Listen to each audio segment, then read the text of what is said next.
Hello दोस्तों, स्वागत है आपका एक बार फिर आपके अपने यूट्यूब चैनल एनबीए लर्निंग में। तो आज मैं इस वीडियो में कक्षा 11वीं पॉलिटिकल साइंस यानी कि राजनीतिक विज्ञान के प्रैक्टिस पेपर को लेकर आया हूं, जो कि दिल्ली सरकार द्वारा जारी किया गया है उन बच्चों के लिए जो कक्षा 11वीं में पढ़ते हैं। और फाइनल पेपर आपके बहुत जल्द शुरू होने वाले हैं, तो उस लिहाज से ये प्रैक्टिस पेपर बहुत इंपॉर्टेंट है। जिन बच्चों की तैयारी हो गई वो इस प्रैक्टिस पेपर से तैयारी कर सकते हैं, और अगर नहीं हुई तब भी इस प्रैक्टिस पेपर की प्रैक्टिस करेंगे। साथ ही कक्षा 11वीं के जो पॉलिटिकल साइंस की जितनी वीडियो हैं आप प्लेलिस्ट में जाके सर्च करके तैयारी कर सकते हैं। शुरुआत करते हैं पेपर की। तो कुछ इंस्ट्रक्शन है जो कि मैं हमेशा देता हूं और इस बार भी दूंगा कि मैक्सिमम 40 मार्क्स का आपका पेपर आएगा, 2 घंटे समय मिलेंगे, और प्रश्न पत्र में 3 भाग होंगे, ABC 3 सेक्शन होंगे। प्रश्न ए में 8 प्रश्न है और प्रत्येक 2, तो 8 दूनी 16 नंबर के आपके ये फर्स्ट पार्ट में से आपको 2 मेन पॉइंट लिखने हैं, या 50 मैक्सिमम वर्ड में आप उत्तर दे सकते हैं। जो प्रश्न भाग बी में 3 प्रश्न आएंगे, 4 अंक के यानी 3 चौके 12 मार्क्स का इसमें से आएगा, और 16 मार्क्स का इसमें से आपका हो गया। ठीक है, तो क्या करना है आपको, 4 महत्वपूर्ण पॉइंट लिखने हैं, या अगर वर्ड में लिख रहे हो तो 100 शब्दों में आपको उत्तर देना है। और बात करते हैं सी सेक्शन की, तो 6 नंबर के 2 प्रश्न होंगे, यानी 12 नंबर का प्रश्न होगा, तो 6 पॉइंट लिखोगे, 6 में 6 मिल जाएंगे। और अगर आप शब्दों में लिखना चाहें तो 170 शब्द। तो कोशिश कीजिए पूरे उत्तर को पॉइंट में ही लिखा जाए ताकि आपको अच्छे अंक प्राप्त हों। शुरुआत करते हैं बेटा। तो ये कुछ क्वेश्चन हैं, पहले आप क्वेश्चन को ध्यान से देख लीजिए, और हम आंसर में ही क्वेश्चन यानी क्वेश्चन आंसर एक साथ करेंगे, तो बार बार मैं आपको क्वेश्चन अलग से नहीं दिखाऊंगा। तो पहला प्रश्न है कि गांधी जी का स्वराज से क्या आशय है, या हानि का सिद्धांत का संक्षिप्त वर्णन कीजिए। ये आपका प्रैक्टिस पेपर जो कि लिंक में आपको मिल जाएगा। लोकसभा की 2 शक्तियां बतानी है आपको, जो कि धन विधेयक इसके पास होता है और मंत्रिमंडल पे इसका कब्जा होता है।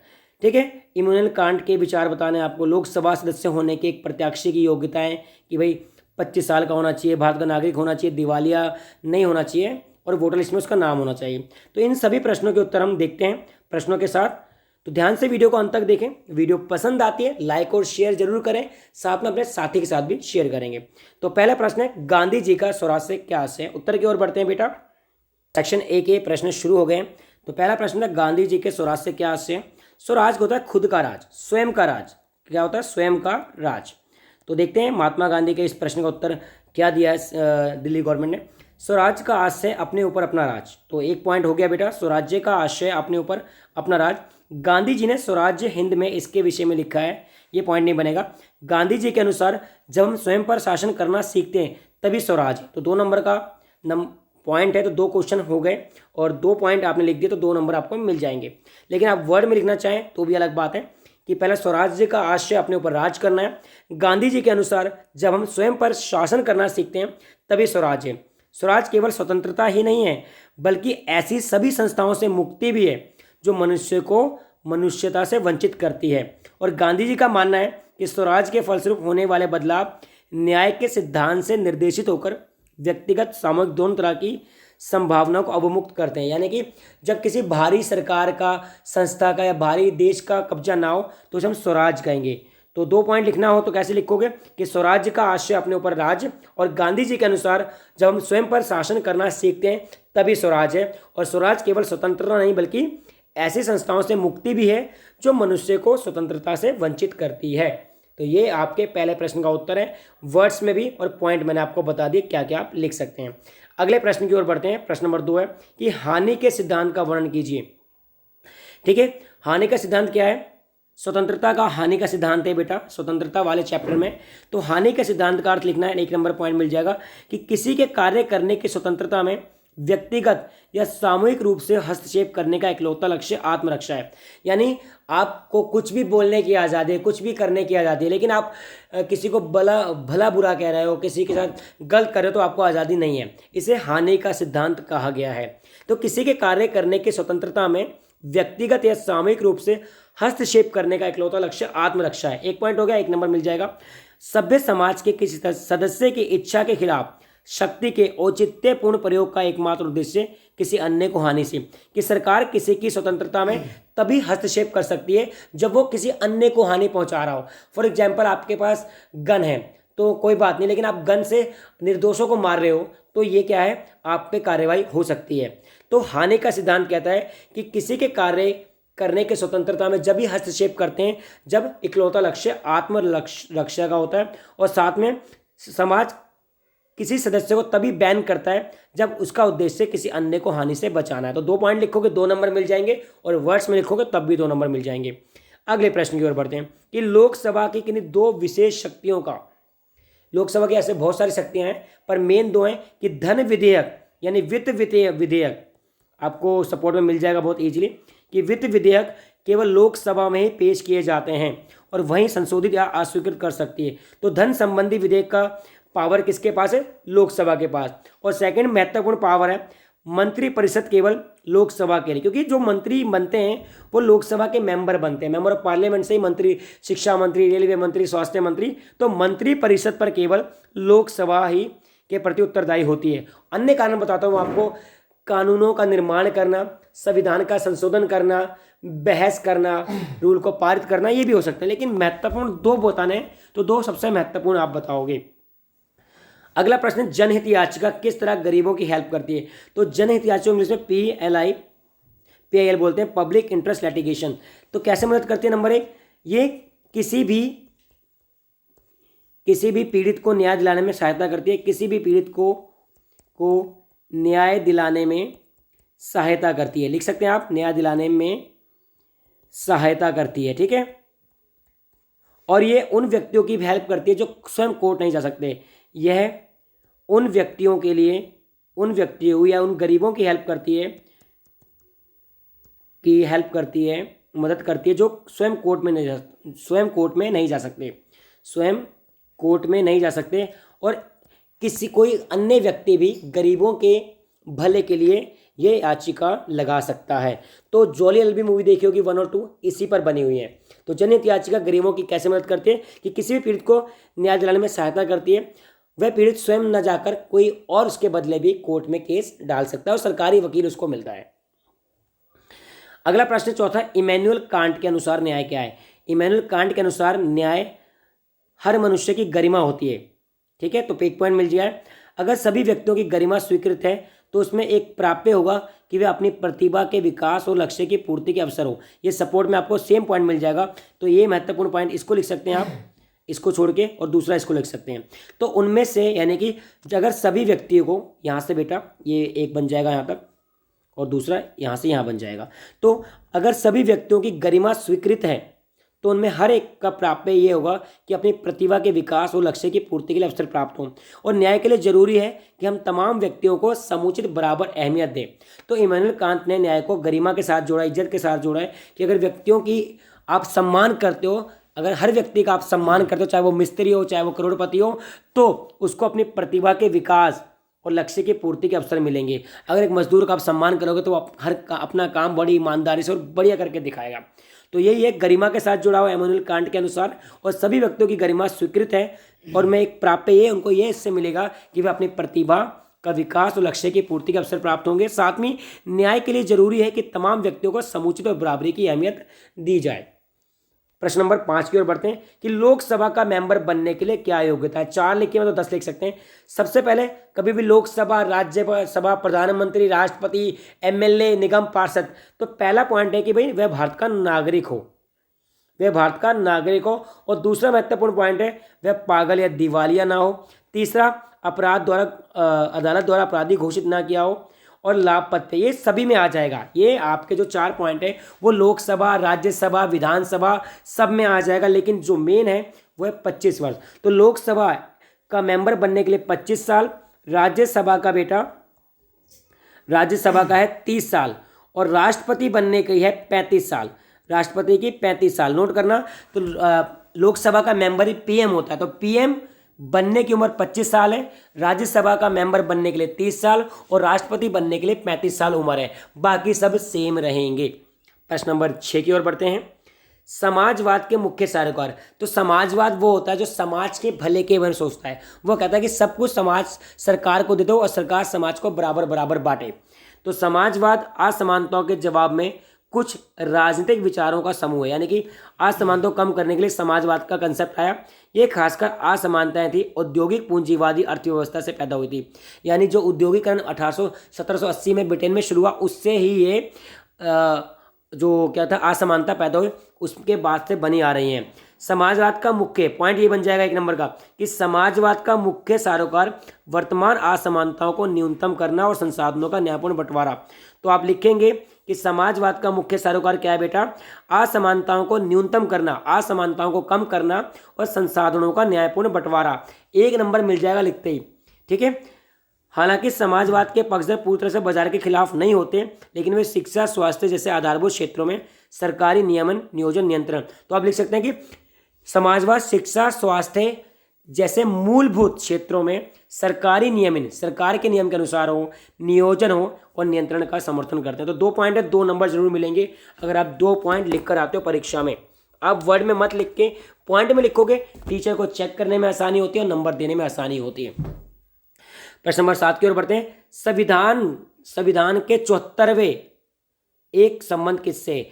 तो इसमें है कि राष्ट्रपति की सलाह देने के लिए एक मंत्री परिषद होगी जिसका प्रधान प्रधानमंत्री होगा। तो 74 में प्रधानमंत्री के बारे में कहा गया कि राष्ट्रपति, देश का प्रथम नागरिक राष्ट्रपति होता है, आपको पता होगा कि राष्ट्रपति को सलाह देने के लिए एक मंत्री परिषद होगी। क्या होगी? मंत्री परिषद होगी राष्ट्रपति को सलाह देने के लिए, जिसका प्रधान प्रधानमंत्री हो गया। तो एक पॉइंट ये हो गया, राष्ट्रपति अपने कृत्यों का प्रयोग करने में ऐसी सलाह के अनुसार कार्य करेगा। दूसरा, परंतु राष्ट्रपति मंत्री परिषद से ऐसी सलाह पर पुनर्विचार करने को कह सकता है और राष्ट्रपति ऐसे पुनर्विचार के पश्चात सलाह के अनुसार ही कार्य करेगा। तो एक तो राष्ट्रपति को सलाह देने के लिए मंत्री परिषद या प्रधानमंत्री होगा और राष्ट्रपति अपने कृत्यों का प्रयोग करने में ऐसी सलाह के अनुसार कार्य करेगा। राष्ट्रपति कोई भी रूल जब पेश करेगा, काम करेगा तो इनसे सलाह लेगा।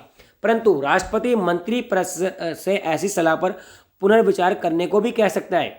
अगर कोई प्रधानमंत्री ने कहा ये कर लो, लेकिन राष्ट्रपति को लगता है कि उचित नहीं है, तो कहता है भाई पुनः विचार करके बताओ, फिर मैं विचार करूंगा। तो ये कंडीशन भी है। तो 74वां क्या है कि राष्ट्रपति की सलाह देने के लिए एक मंत्री परिषद होगी जिसका हेड होगा पीएम। प्रश्न नंबर 8 देखते हैं। क्या यदि एक अध्यापक कक्षा के कमजोर छात्रों के मनोबल उठाने के लिए अतिरिक्त अंक देता है तो न्याय का कौन सा सिद्धांत? तो न्याय के 3 सिद्धांत है बेटा, अगर आपको नहीं पता तो मैं बताता हूँ। एक क्या था? समान लोगों के साथ समान बर्ताव, समान लोगों के साथ समान बर्ताव, ये पहला है। समान बर्ताव ये क्या है बेटा? पहला सिद्धांत है, ठीक है, नोट कर लेंगे। दूसरा लिख रहा हूं, समानुपातिक न्याय, समानुपातिक न्याय ये दूसरा है बेटा। और तीसरा है विशेष लोगों का विशेष ख्याल, विशेष लोगों का या विशेष वर्गों का विशेष ख्याल। ये 3 सिद्धांत है बेटा। अगर आपको बुक में मिल जाए तो अच्छी बात है, नहीं मिलते तो लिख लेंगे कि समान लोगों के साथ समान बर्ताव, समान अनुपातिक न्याय और विशेष लोगों का विशेष ख्याल। पहला क्या है कि अगर 2 व्यक्ति एक जैसा काम करते हैं या 2 व्यक्ति एक जैसा पेपर करते हैं तो एक जैसा नंबर मिलना चाहिए, उन्हें एक जैसी तनख्वाह मिलनी चाहिए। समानुपातिक का होता है कि मान लो 2 व्यक्ति, ठीक है, एक डॉक्टर और एक चपरासी है, दोनों की तनख्वाह बराबर नहीं हो सकती, तो जो ज़्यादा बेस्ट करेगा उसको ज़्यादा बेस्ट मिलेगा। सेकंड वाले में होता है कि समानुपातिक का कि जो जितना अच्छा प्रदर्शन करेगा उसको उतना अच्छा फल मिलेगा। और तीसरा है कि हम जैसे SC ST OBC विकलांग महिला ऐसे कुछ लोग होते हैं, उनको समाज में ऊंचा उठाने के लिए हम कुछ छूट देते हैं। और ये जो 8वां प्रश्न है वो बेटा वो 30 से जुड़ा हुआ है। न्याय संगत मानेंगे क्यों? क्योंकि जो सिद्धांत, तीसरा सिद्धांत कहता है कि विशेष लोगों के साथ विशेष वर्गों का विशेष ख्याल, विशेष वर्गों का विशेष ख्याल। तो यहाँ पे जो कमजोर बच्चे हैं उनको अगर हम फेल कर देंगे तो वो आगे कभी पढ़ेंगे नहीं, चोर उचक्के बन जाएंगे। तो उनको मनोबल उठाने के लिए कुछ हम एक्स्ट्रा अंक देके पास कर दें तो अगली कक्षा में अच्छा प्रदर्शन कर सकते हैं। तो तीसरे वाला सिद्धांत फॉलो होता है। आगे बढ़ते हैं। न्यायपालिका की स्वतंत्रता को संविधान कैसे सुनिश्चित किया गया है? यानी न्यायपालिका कैसे संविधान की जो न्यायपालिका आज़ाद है। आपको पता है विधायिका, कार्यपालिका, न्यायपालिका सरकार के 3 अंग हैं। विधायिका और कार्यपालिका आपस में जुड़े हुए हैं, न्यायपालिका अलग है। उसकी स्वतंत्रता को संविधान में कैसे सुनिश्चित किया गया है? इसके उत्तर देखेंगे आप। नंबर 1, दलगत राजनीति की भूमिका को दूर करने के लिए न्यायाधीशों की नियुक्ति के मामले में विधायिका को सम्मिलित नहीं किया गया है। यानी कोई मंत्री किसी व्यक्ति को न्यायाधीश नहीं बना सकती। और रूल क्या है कि जो भी कोर्ट में सबसे वृद्ध होगा उसको न्यायाधीश बनाया जाता है हमेशा। यानी जो कोर्ट में वकील है या सबसे वृद्ध है उसको ही न्यायाधीश बना सकते हैं। तो दलगत राजनीति की भूमिका को दूर किया गया है न्यायाधीशों की नियुक्ति में। और न्यायाधीश के रूप में नियुक्त होने के लिए किसी व्यक्ति को वकालत का अनुभव होना जरूरी है। ये नहीं कि भाई किसी को भी मोदी ने किसी को भी या योगी ने किसी को भी कुछ बना दिया, ऐसा नहीं होना बेटा। तो मेन क्या करना है कि न्यायाधीश के रूप में नियुक्त होने के लिए आपके पास योग्यता होनी चाहिए। जैसे टीचर बनने के लिए आपको नॉलेज होनी चाहिए, आपने कोर्स कर रखा हो टीचिंग का तभी बन सकते हो ना। तो वैसे न्यायपालिका को आज़ाद रखने के लिए ये रूल बनाया गया है। ये सबसे महत्वपूर्ण रूल है बेटा। न्यायाधीशों का कार्यकाल निश्चित होता है कब तक? 65 वर्ष तक या 6 साल तक, जो पहले हो जाए। और न्यायाधीशों को वेतन जो मिलता है बेटा वो कोई पार्टी नहीं देती, उसको संचित निधि से, यानी संविधान में एक रूल बना रखा है कि उनको जो न्यायाधीशों को वेतन देगा संचित निधि से दिया जाता है, यानी कोई पार्टी सरकार इनके वेतन को नहीं रोक सकती। 5वां है न्यायाधीशों को रिटायर होने के बाद उनको वकालत करने पर प्रतिबंध लगाया है। कोई जज अगर रिटायर होता है तो वो दोबारा से वकालत नहीं कर सकता, वो कोई भी सरकारी नौकरी दोबारा से नहीं कर सकता। तो 4 नंबर का प्रश्न, 4 विकल्प लिखने, और विकल्पों में ऑप्शन में लिखोगे यानी कि पॉइंट में लिखोगे तो ही आपको अच्छे नंबर मिलेंगे। तो ये चारों 5 पॉइंट महत्वपूर्ण, अगर पहला याद ना है तो चारों लिख लेना, नंबर पूरे मिल जाएंगे। प्रश्न नंबर 10 की ओर बढ़ते हैं। अवसर की समानता। आपको पता है अवसर की समानता का मतलब कि सभी को बिना किसी भेदभाव के समान अवसर हो, चाहे वो टीवी देखने का, चाहे क्रिकेट खेलने का, चाहे नौकरी करने का, चाहे कहीं कुछ भी कपड़े पहनने का। तो अवसर की समानता से आज से समाज के तमाम लोगों को समान महत्व देना। एक पॉइंट हो गया कि अवसर की समानता से आशय है समाज के तमाम लोगों को समान महत्व देना। माना जाता है कि मनुष्य होने के नाते सभी व्यक्तियों को समान विशेषताएं होती हैं, इसलिए वे समान अधिकार बर्ताव के अधिकारी हैं। दूसरा पॉइंट हो गया कि मनुष्य जन्म से कुछ समान अधिकार के भागी होते हैं। आज अधिकांश उदारवादी जनतंत्रों में कुछ महत्वपूर्ण अधिकार दिए गए हैं। इनमें जीवन, स्वतंत्रता, संपत्ति जैसे अधिकार। तो सभी व्यक्ति को ये अधिकार होने चाहिए। कौन कौन सा? तीसरा पॉइंट हो गया जीवन का, स्वतंत्रता का, संपत्ति का अधिकार। इससे समाज के अन्य सदस्यों के साथ अवसरों का उपभोग करने का अधिकार भी है। यानी अगर कोई नौकरी करना चाहता है, अगर क्वालिफिकेशन है उसके पास, तो वो नौकरी कर सकता है। जैसे 2 लोगों ने टीचर का कोर्स कर रखा है और दोनों पेपर अप्लाई करते हैं टीचर के लिए, तो दोनों को ही नौकरी का हक मिलता है, जो भी पास करेगा पेपर को। तो लिंग, जाति, नस्ल के आधार पर भेदभाव ना किया जाए। चौथा महत्वपूर्ण पॉइंट, उन्हें उनके काम के आधार पर जांचा जाना चाहिए, काम ना कि उनके नाम पे। ठीक है, जैसे बोलते नहीं क्या कहते हैं कि गुरु का नाम से अच्छा गुरु का ज्ञान पूछ लो, वही वाली बात है। अगला प्रश्न है, मैप दिखाना पड़ेगा आपको, तो मैं मैप दिखाता हूँ। भारत के मानचित्र में आपको ABCD 4 जहाँ पे द्विसदनात्मक व्यवस्था है वो आपको बताने। तो मैं इसका एक शॉर्ट ट्रिक भी बताऊंगा और आपको इमेज वो दिखाता हूँ मैप। तो बेटा आप ये मैप देख रहे हो, द्विसदनात्मक व्यवस्था है इनमें। तो उत्तर प्रदेश हो गया, ये महाराष्ट्र हो गया, ये आपका आंध्र प्रदेश हो गया, ये कर्नाटक। एक शॉर्टकट बताऊं कि कुल कितने राज्यों में द्विसदनात्मक है। द्विसदन मतलब विधानसभा भी है, विधान परिषद भी। तो द्विसदनात्मक का जो शॉर्टकट है वो है बुआ, KTM, लाई। तो 6 राज्यों में द्विसदनात्मक है, बुआ, KTM, लाई। कैसे? बिहार, बी से बिहार, बिहार में द्विसदनात्मक है। यू से यूपी, यूपी मतलब उत्तर प्रदेश। ए से आंध्र प्रदेश, जो अभी आपने उत्तर लिखा आंध्र प्रदेश, ठीक है। और के से कर्नाटक, एक कर्नाटक उत्तर भी था ना, कर्नाटक। और टी से क्या है? तेलंगाना, तेलंगाना। और एम से महाराष्ट्र, एम से महाराष्ट्र। तो किन राज्यों में? 6 राज्यों में द्विसदन है। बुआ, KTM, लाई शॉर्टकट है। क्या है? बुआ, बिहार, यूपी, आंध्र प्रदेश, कर्नाटक, तमिलनाडु, और क्या है? एम से महाराष्ट्र। ठीक है, तो ये देखो, ये उत्तर प्रदेश है, बुआ का ए आ गया इसमें, तो यू आ गया, ठीक है। और ये आपका महाराष्ट्र है, ये आंध्र प्रदेश, ये कर्नाटक।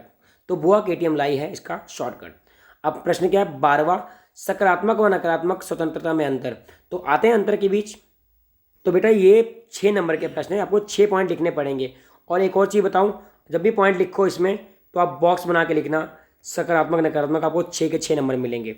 ये मेरा एक्सपीरियंस है क्योंकि मैं भी एक टीचर हूँ। आगे बढ़ते हैं, नकारात्मक सकारात्मक स्वतंत्रता में अंतर। तो नकारात्मक स्वतंत्रता किसी भी बाहरी सत्ता का हस्तक्षेप नहीं मानती, यानी कि आप पर कोई प्रतिबंध ना हो, कुछ भी करने दिया जाए तो वो नकारात्मक हो जाएगी। लेकिन अगर आपके ऊपर कुछ रूल रेगुलेशन हो तो वो सकारात्मक होगी। तो नकारात्मक को समझ लो पहले। नकारात्मक स्वतंत्रता में किसी बाहरी सत्ता का हस्तक्षेप मना होता है, ठीक है। उस क्षेत्र में को पहचानने बचाने का प्रयास करती है जिसमें व्यक्ति अनुलंघनीय हो। जबकि सकारात्मक में स्वतंत्रता के पक्षधरों का मानना है कि केवल समाज में ही स्वतंत्रता हो सकती है, इसलिए कानून भी होता है। सकारात्मक में स्वतंत्र के अनुसार राज्य का कार्य व्यक्ति के विकास में, यानी सकारात्मक में रूल्स होते हैं, नकारात्मक में रूल्स नहीं होते। सकारात्मक मतलब है कि समाज और नकारात्मक मतलब जंगल राज। नकारात्मक स्वतंत्रता का तर्क स्पष्ट करता है कि व्यक्तियों क्या क्या करने से मुक्त है, कुछ भी करने से मुक्त है, जबकि सकारात्मक है कुछ करने की स्वतंत्रता, यानी कि कुछ काम करने की आज़ादी है, कुछ नहीं। नकारात्मक स्वतंत्रता आर्थिक क्षेत्र में राज्य के अहस्तक्षेपकारी, यानी कोई गांजा बेच रहा है, हीरोइन बेच रहा है, गन बेच रहा है, बेचने दो, ये नकारात्मक स्वतंत्रता का आर्थिक क्षेत्र है। जबकि सकारात्मक में राज्य जो चाहता है वही बिकेगा। ठीक है। नकारात्मक स्वतंत्रता के अनुसार राज्य का जो कार्य क्षेत्र है वो सीमित है, यानी राज्य की पावर कम है। सकारात्मक में राज्य कल्याणकारी की भूमिका निभाता है। और पांचवा है कि नकारात्मक स्वतंत्रता एक बुराई है, सकारात्मक बुराई नहीं है। और एक और प्रश्न है अथवा वाला कि अभिव्यक्ति की स्वतंत्रता पे उचित प्रतिबंध होना चाहिए या नहीं होना चाहिए, आपको खुद बताना है। तो अगर होना चाहिए, जो लिखते हैं होना चाहिए, तो उसके टॉप 6 पॉइंट दोगे। नंबर 1, क्योंकि कोई ऐसा ना हो कि देश के बारे में गलत बोले, है ना, कोई अपने विचारों से दूसरे को भड़काए ना, ठीक है, कोई धर्म के नाम पे लड़ाई ना करवाए, तो ये प्रतिबंध वाला है। और कह रहा नहीं होना चाहिए, तो इससे लोगों में कॉन्फिडेंस बढ़ेगा, लोग अच्छे विचार प्रकट कर पाएंगे। जैसे कोपरनिकस को अगर बोलने की आज़ादी होती तो कोपरनिकस को सुसाइड नहीं करना पड़ता। ठीक है। तो अभिव्यक्ति यानी बोलने की स्वतंत्रता पे क्या प्रतिबंध लगे या ना लगे, ये आप खुद सोचना। जो भी लिखोगे 6 पॉइंट, आपको 6 नंबर मिलेंगे, क्योंकि आपको खुद लिखना उत्तर। और 13वां प्रश्न, राष्ट्रपति की कितनी 3 शक्तियों का, 3 विशेष अधिकारों का वर्णन कीजिए। तो 2-2 नंबर के 3 पॉइंट हैं।